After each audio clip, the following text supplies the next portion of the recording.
Fa maninona rehefa tonga ao a le hevitra tsara be ny raha nandinika tatia tamin'le olona mbola sy teo fitondrana le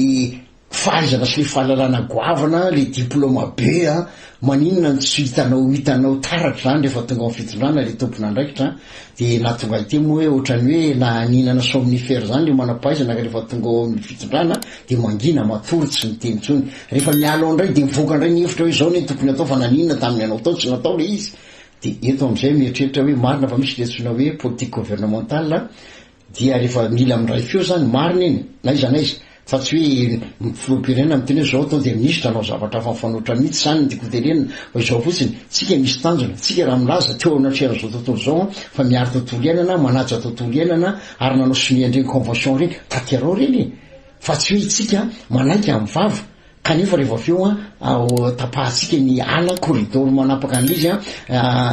trandrahantsika amin'ny fomba tsy ara-dalàna ometsika vahiny ny tany malagasy dia zay tenenako hoe ohatra manjary hafa ny langazin'le manam-pahaizana rehefa tonga ao anatin'le fitondrana izy tsy arak'le taty avelany